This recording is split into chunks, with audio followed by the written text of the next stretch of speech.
سارے میں ہے۔ اصلاح کے معنی ہوتی ہے مرمت کرنا، سدھارنا۔ سب سے مشکل مشین انسان ہے۔ یہ زندگی آخرت کے لیے ایک امتحان ہے۔ ایک مسلمان اچھا مسلمان ہو ہی نہیں سکتا جب تک وہ اچھا انسان نہیں۔ جب اللہ سے آتے تو کس سے ڈرنا؟ بھگوان ایک ہی ہے، دوسرا نہیں ہے، نہیں ہے، نہیں ہے، ذرا بھی نہیں ہے۔ سب سے بہترین پلانر اللہ ہے۔ جب حق باطل سے ٹکراتی ہے، باطل کا سروناش ہو جاتا ہے۔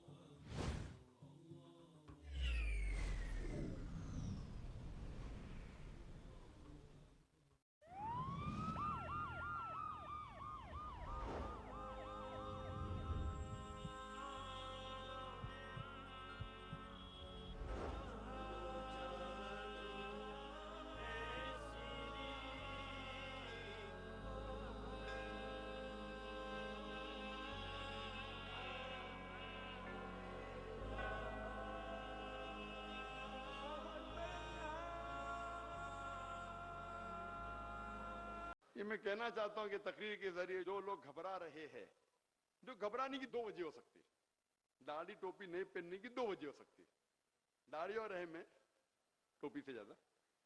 ایک وجہ ہو سکتی کہ مجھ پہ اچھی لگتی نہیں، ہو سکتا ہے، اس پہ میں بحث نہیں کروں گا اچھی لگتی کہ نہیں اچھی لگتی، لیکن کم از کم آپ کو ثواب تو ملے گا زیادہ۔ نہیں اچھی لگتی، ثواب تو ملے گا، ظاہر تو ہوگا کہ آپ ایک ایمان والے انسان ہیں۔ اور دوسری وجہ ہو سکتی ہے کہ آپ گھبراتے کہ لوگ کو پتا چل جائے گا میں مسلمان ہوں، تو آپ چھپانا چاہتے ہیں، یہ ظاہر نہیں کرنا چاہتے ہیں کہ میں مسلم ہوں، کیونکہ آپ بولتے میرا اٹھنا بیٹھنا ہے غیر مسلمان کے بیچ۔ میرا اٹھنا بیٹھنا بھی غیر مسلمان کے بیچ، چھوٹے لوگ، بیچ کے لوگ، اوپر کے لوگ، سب لوگ سے مجھے کبھی بھی دقت نہیں ہوتی ہے۔ اور جتنے لوگ کے ساتھ میں اٹھتا بیٹھتا ہوں غیر مسلم کے ساتھ، شاید کوئی ہندوستان میں بزنس مین اتنے لوگ کے ساتھ بیٹھتا ہوگا۔ اللہ کا فضل ہے، اوپر نیچے بیچ میں سب ٹائپ کے لوگ۔ حق کی بات ہے تو کیا گھبرانا؟ اللہ کے رسول محمد صلی اللہ علیہ وسلم فرماتے ہیں، صحیح مسلم کی حدیث ہے، جلد نمبر 2، کتاب الصلاح، چیپٹر نمبر 314، حدیث نمبر 1932، 1933 اور 1934۔ یہ تینوں حدیث میں لکھا ہے، اللہ تعالیٰ کے رسول محمد صلی اللہ علیہ وسلم فرماتے ہیں کہ عیدین صلاح کے لیے کہا ہے عورتوں سے، عیدین صلاح کے لیے عورتوں سے کہا ہے کہ آپ جو غیر شادی شدہ عورتیں ہیں ان کو بھی لے کے جاؤ، اور وہ عورتیں جو حیض میں ہیں ان کو بھی صلاح کے لیے لے کے جاؤ، اور جو حیض میں ہیں وہ صلاح نہ پڑے لیکن عیدگاہ کے وہاں جائے۔ دوسری حدیث میں لکھا ہے کہ سارے عورتیں عیدگاہ کے لیے جانا چاہیے، حیض والی عورتیں بھی، لیکن وہاں وہ نماز نہ پڑھے لیکن کم از کم دعا کرے۔ تو اللہ تعالیٰ کی حکمت کیا ہے کہ نماز نہیں پڑھنے والی عورتوں کو بھی بولتے عیدگاہ جاؤ، بھلے نماز مت پڑھو کم از کم دعا تو کرو۔ کیا حکمت ہے؟ کیا حکمت ہو سکتی ہے؟ حکمت یہ ہے کہ عام طور پہ ہر روز مسلمان کا فرض ہے کہ وہ 5 بار نماز پڑھے، اور سب سے بہتر ہے کہ جماعت میں پڑھے، سب سے بہتر ہے کہ مسجد میں پڑھے۔ تو 5 بار مسلمان اکٹھا ہوتے ہیں مسجد میں نماز پڑھنے کے لیے۔ اس سے بڑی جماعت ہے ہر ہفتے جمعہ کی نماز۔ تو جمعہ کی نماز میں آپ کو پتا ہے کہ تعداد اور بڑھتی ہے۔ اس سے بڑی ہے سال میں 2 بار، عیدین، عید الفطر اور عید الاضحیٰ، بقرعید۔ یہاں اور بڑی جماعت تو کیا ہوتا ہے، آپ دیکھتے ہیں یہاں تو ماشاءاللہ بڑا مجمع ہے، لیکن چھوٹے چھوٹے گاؤں اپنے ہیں نا ہندوستان میں، یہ تو ماشاءاللہ لوگ کہتے ہیں کشمیر کے بعد نمبر 2 پہ آتا ہے مسلمان کی پرسنٹیج میں، لیکن یہ کئی گاؤں ہیں اسے ہندوستان میں، چھوٹے چھوٹے گاؤں، وہاں لوگ کو پتا نہیں، جب دیکھتے عید میں 30,000 مسلمان، 40,000 مسلمان، مسلمان کی ہمت افزائی ہوتی ہے۔ لوگ کو پتا نہیں، جب مسجد میں 5 بار نماز کے لیے ملتے تو پتا چلتا ہے یہ مسلمانی بلڈنگ میں رہ رہا ہے، یہ علاقے میں رہ رہا ہے۔ جمعہ میں ملتے اور مسلمان سے ملاقات ہوتی ہے۔ عید کے ٹائم پہ سب سے زیادہ، عید کے ٹائم پہ سب سے زیادہ سال میں 2 بار۔ تو اگر چھوٹے سے گاؤں میں جب پتا لگتا ہے کہ 30,000، 40,000، 50,000 مسلمان تو ہمت افزائی ہوتی ہے, حوصلہ بڑھتا ہے. اور ساتھ ساتھ اگر کوئی دشمن ہے, وہ دشمن بھی سوچے گا 10 بار, ہاں 40,000 مسلمان 50,000 مسلمان گڑبڑ کرنے کے پہلے سوچوں گا میں. تو دس از ماس سائیکالوجی. مثال کے طور پہ اگر کوئی شہر میں بس میں یا ٹرین میں ایک مسلم خاتون جا رہی ہے حجاب پہن کے, اور اگر ایک آدمی کو اس کو چھیڑنے کا ہے, لیکن اسی بس میں اگر 50 لوگ بیٹھے, وہ 5 لوگ کو دیکھیں گا داڑھی رکھے ہوئے ٹوپی پہنتے ہوئے, وہ لفنگا 10 بار سوچے گا کہ اگر میں یہ مسلم خاتون کو چھیڑا, یہ 5 لوگ مجھ پہ ٹوٹ پڑیں گے. بھلے وہ ضعیف ہے, برابر کھڑے بھی نہیں ہو سکتے, لیکن داڑھی ٹوپی ہے نا, میں چھیڑوں گا تو 5 لوگ مجھے چھوڑیں گے نہیں. یہ ماس سائیکالوجی ہے. اور ایک قصہ ہے کہ ایک شہر کے اندر ایک مسلمان تھا, ماشاءاللہ پرہیزگار, 5 ٹائم نماز پڑھتا تھا, رمضان میں روزے رکھتا تھا, زکوٰۃ دیتا تھا, حج کیا تھا, لیکن اس کا لیبل نہیں تھا, نو داڑھی نو ٹوپی, داڑھی نہیں ٹوپی نہیں. وہ ایک بار جاتا ہے بازار میں سیب خریدنے کے لیے, پھل خریدنے کے لیے. ایک چھوٹا بچہ باکڑے پہ پھل بیچ رہا ہے. تو بیٹا تمہارا نام کیا ہے؟ تو میرا نام سلطان ہے. چاچا میرا نام سلطان ہے. تو ضعیف انسان نے پوچھا, سلطان تم نے مجھے سلام کیوں نہیں کیا؟ تو بچہ بولتا ہے, چاچا میں سمجھا تم ہندو ہے. وہ چھوٹا بچہ کہہ رہا ہے چاچا سے, جو پرہیزگار ہے, 5 ٹائم نمازی ہے, زکوٰۃ دیتا ہے, روزہ رکھتا ہے, کہ تم مشرک ہو. میں پوچھتا ہوں غلطی کس کی؟ اور جیسے میں نے کہا کہ سب سے بڑا گناہ کوئی بھی مذہب میں, اسلام میں بھی سب سے بڑا گناہ ہے کہ اللہ کے ساتھ کسی کو شریک کرنا. سب سے بڑی گالی اگر کوئی مسلمان کو دے سکتا ہے, وہ یہ کہنا کہ وہ شرک کرتا ہے. تو میں پوچھتا ہوں کہ وہ ضعیف انسان, اتنے پرہیزگار, 5 ٹائم نمازی, زکوٰۃ دیتے ہیں, روزہ رکھتے ہیں, حج کے لیے گئے, اگر کوئی اسے مشرک کہہ رہا ہے تو کس کی غلطی؟ وہ بچے کی غلطی؟ کس کی غلطی؟ کس کی غلطی؟ اس کی غلطی. اگر کوئی, میں پوچھتا ہوں یہ بزنس مین جو ہے, بڑے بڑے بزنس مین, ان کو اگر کوئی بولے گا تو چور ہے, وہ تو چھوڑیں گے ہی نہیں تم کو. اگر بڑے بزنس مین کو آپ نے کہا کہ آپ چور ہے, وہ تو تمہاری زندگی خراب کر دیں گے, اپنی پوری طاقت لگا دیں گے, برابر نا. اس کو کوئی مشرک کہا, ان کو فرق نہیں پڑتا ہے. چور تو چھوٹی گالی ہے نا, برابر کہ نہیں؟ چوری کرنا گناہ ہے, چھوٹا گناہ ہے نا. ان کو چور کہیں گے, اتنا برا لگے گا, تمہاری زندگی برباد کر دیں گے. تم چھوٹے انسان ہے, اگر تم نے چور کہا کوئی بڑے بزنس مین کو, وہ تمہاری زندگی برباد کر دیں گے. تم نے ان کو بڑی گالی دی, مشرک کہا, ان کو فرق نہیں پڑتا ہے. کون ذمہ دار؟ کون ذمہ دار؟ اگر آپ کا لیبل آپ کے ارادے کو ظاہر کرتا ہے تو اسے پہن لیجئے. ہر انسان کا نام ہوتا ہے. میں ایک علاقے سے آتا ہوں, مہاراشٹر سے, جسے کہتے کوکن علاقہ. اور کوکن میں جو رتناگری کی ایریا ہے, میں کوکنی ہوں, وہاں ہمارا سرنیم کافی ہندو مسلم ملا ہوا رہتا ہے. مثال کے طور پہ نائک, ٹھاکر, دھامسکر, پاوسکر. مسلم نائک, ہندو نائک, مسلم ٹھاکر, ہندو ٹھاکر, مسلم پاوسکر, ہندو پاوسکر, مسلم دھامسکر, ہندو دھامسکر, ملتا جلتا ہے. اسی طریقے سے گجرات میں آپ جاؤ, دیسائی, شاہ, پٹیل. مسلم دیسائی, ہندو دیسائی, مسلم پٹیل, ہندو پٹیل, مسلم شاہ, ہندو شاہ. ہمارے آخری پیغمبر محمد صلی اللہ علیہ وسلم فرماتے کہ آپ کا جو خاندانی نام ہے اسے وہی رہنا چاہیے. آپ کو معلوم پڑتا ہے کون سے نسل سے آ رہے, تو اکثر خاندانی نام کو نہیں بدلنا چاہیے. لیکن اگر آپ کے ایسے نام ہیں جیسے میرے بھی ہے, تو مسلم شاہ, ہندو شاہ. ہمارے آخری پیغمبر محمد صلی اللہ علیہ وسلم فرماتے کہ آپ کا جو خاندانی نام ہے اسے وہی رہنا چاہیے. آپ کو معلوم پڑتا ہے کون سے نسل سے آ رہے, تو اکثر خاندانی نام ہے, مسلمان نام ہے. اکثر لوگ کیا کرتے ہیں,